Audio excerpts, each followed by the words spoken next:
Bloomberg Audio Studios. Podcasts, radio, news. This is Bloomberg Businessweek with Carol Massar and Tim Stenovec on Bloomberg Radio.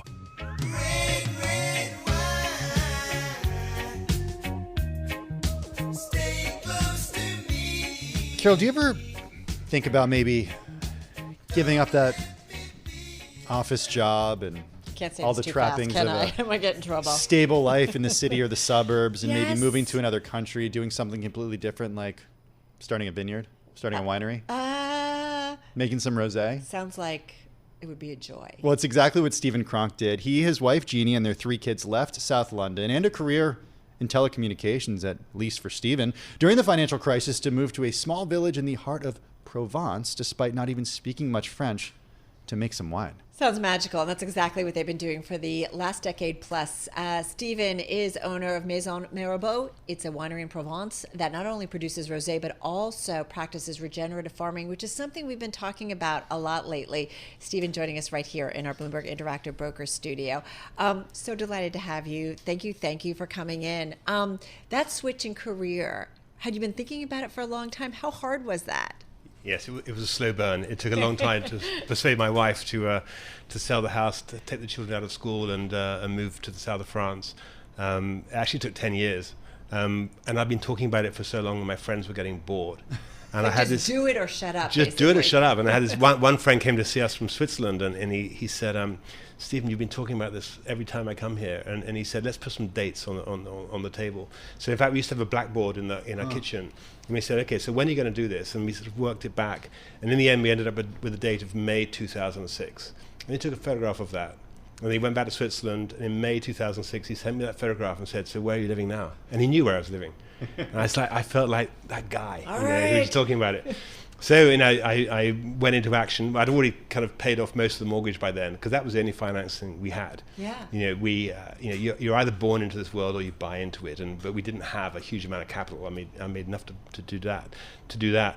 So I started doing research, and there's an expression in the wine trade which is you can make a small fortune in the wine trade if you start with a large fortune. Yeah, I was going to say. It's highly capital intensive, and it was always going to be a struggle. And I was trying to work out, okay, so if I buy a vineyard, how do I scale? And then I met a guy in the south of France when I was doing my research, and he said, Stephen, there are 3 V's in the wine business. Viticulture, so growing the grapes; vinification, turning grapes into wine; and vendre, selling the stuff. And he said, there are many people here who are great at growing grapes and making wine, but the hard bit's actually selling the stuff. Yeah. So why don't you focus on that? So we sort of approach it from the other way around. It's a bit like the champagne model. So oftentimes the champagne brands won't own all the land. They'll work with growers. So this was great because it suddenly opened up a new way of doing things, and particularly in Provence, where the cost of land is expensive. And this is where the megastars come to live. I mean, it's one of the most beautiful parts of the world. It is absolutely beautiful. And so this way we could actually find the growers to work with and kind of reverse engineer it. So we decided to build the brand first. And I found the growers to work with. I went into Waitrose, which is one of the big stores in the UK, and convinced him that I could make this wine fly off his shelves, and that's how it started. So you basically created the brand, created the market, and then went back to kind of figuring out how you want to be really doing it. Exactly. So 5 years ago we bought the vineyard, but we built the brand for the first 10 years.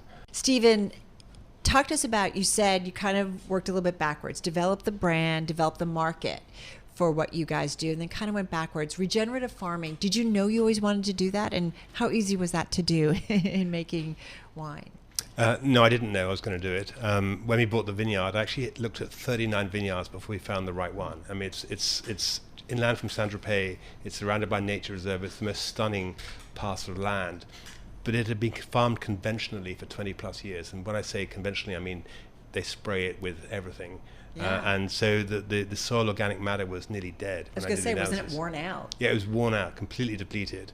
I knew I wanted to farm organically, But organic farming doesn't give you a pathway to rebuild. It just gives you a checklist of what you can't do. Right. So you can't spray any synthetic fertilizers and herbicides. But a friend of mine sent me an article written by Eric Asimov of the New York Times. A wine guy, we could say. A wine guy, a very good wine guy. Son of a science fiction guy, but a wine guy. Yeah, exactly. And he'd written an article about this lady in Oregon called Mimi Castile.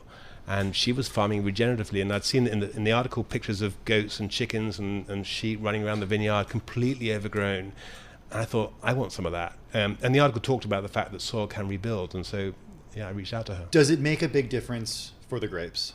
The taste, and then, of course, the wine? It does. But actually, when I realized that wine schools weren't teaching this, I formed a non-profit 3 years ago and brought Mimi in as a trustee and a permaculturist. And now we have 8 different trustees supporting it. And we want to prove the science that actually it does work and it tastes better. And actually, it seems to be that input costs drop as well, because you're not plowing or spraying. You're working with nature rather than against it. You're working in a polyculture rather than a monoculture. Right. So if input costs can drop, yields can be stable, but quality can increase. It's like, what's not to like? So we're on a mission to sort of convert the world to farming regeneratively, to lose the mindset of monoculture. We brought some wines, and I want to try a little bit, and you can walk us through it. But this whole idea of using animals, right, to kind of like rework the soil, and they're eating, they're doing their duty, if you will, but it's all working into the soil. It's kind of wild, right? But so natural. Yeah. Am I being too base? No. Is that the definition of regenerative farming? Yeah. I was trying to figure out. No, but that's exactly what it is. Right? It is wild and it's natural. That's why the animals are running around, right? Yeah, exactly. That's exactly it. You're trying to basically duplicate what happens in nature in the vineyard in a way that still works for the vines. I love it. So it makes perfect sense. All right, tell us. We've got 3 wines here, and tell us. So the first one is we call Mirabeau Pure, which is our flagship wine. So this one, if we're getting a fancy account, we'll always try and get it in there.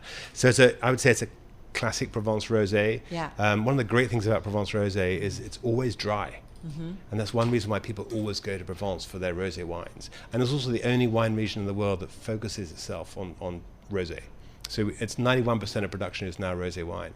So this is super refreshing. 90% of the world's production? No, 91% of the production from Provence is rosé. Okay. So it's only a few percent of red and white. So there's no other wine region in the world like that. So we really are the experts in Provence. And these wines are so versatile. So you could imagine sipping this by the pool without any food, but also it goes so well with so many different food types. It's not just because it's Friday and it's been a week, but this is lovely. Thank you. Very good. No, it's gorgeous. How much does a bottle of this retail for? This is about $25. Okay. It's great. Well, that's interesting because we spend so much time talking about price point. I mean, that's a great price point. And it's interesting, I feel like there's been this new reality in wine that you don't necessarily have to spend a ton of money. Yeah, no, there's no, I mean, I think wine at lower price points is getting much better quality than it was. Is that a way of also getting to the younger generation that we continually talk about that say that they're not interested in wine anymore? Or even not interested in alcohol. Or that's alcohol. That's an issue these days. I know. Like, My kids aren't like that. What's But wrong with them? I'm just kidding. I'm just kidding. I think it's funny. I was listening to an article recently about cocktails, and because cocktails are really on trend. I think during the pandemic, people got used to that. And the cocktails made in front of you in a bar, and you feel really special because, wine by the glass is often the same price as a cocktail. And it's poured out of the bottle because all the work's happened at the other end of the supply chain. All right, so talk to us about the second one. The second wine, okay, now if you put your nose into that, it smells a little bit different. And that's because it's actually been oak aged. Oh, yeah. So this is different. It is different. It's a very different style as well. I'm not a big rosé person, but it's nice. I love it. I love that. Exactly. Well, actually, in fact, if you close your eyes, you probably would think this is a fancy white Burgundy. It's really, really stylish. This is from our estate. So this is regenerative farmed and it's organic. But it's had 6 months in oak barrels. So it gives a very... That's good. That's a really good one. I always love the talk about the barrels. We've gotten kind of an education over the years about the importance of them and the difference. And it does make... It's a factor in all of this. And what's this one called? This is called La Reserve by Domaine Mirabeau. Tim's taking notes. Yes. So it's because we called it La Reserve because it's in a nature reserve, and this is our regen wine.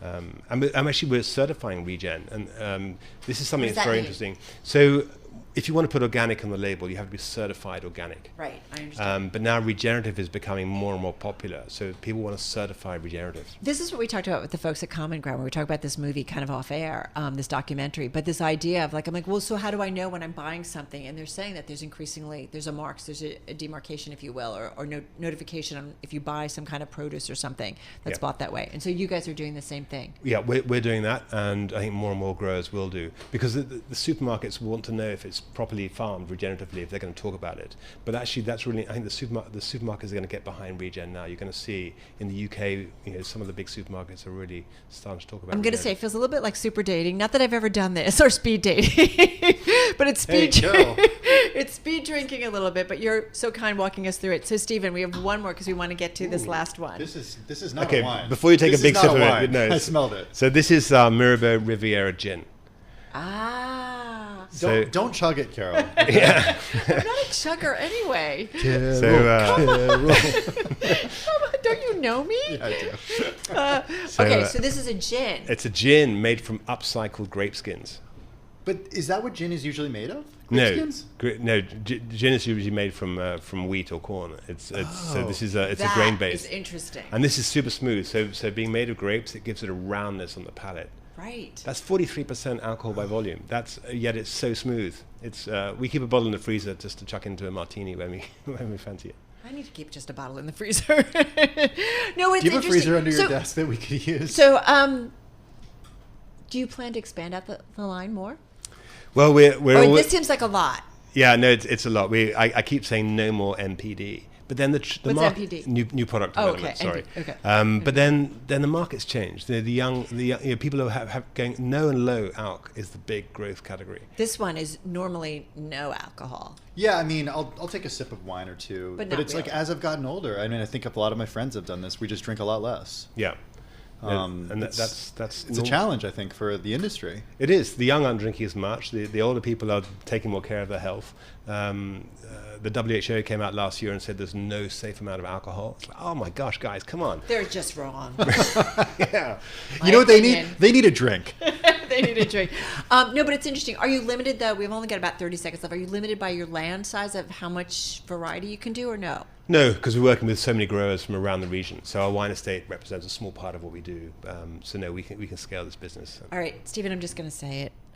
You're kind of one of our favorite kind of guests. So you can come back anytime. No, but this has been really fun. And if we find our way in Provence, I'm going to come knock on your door.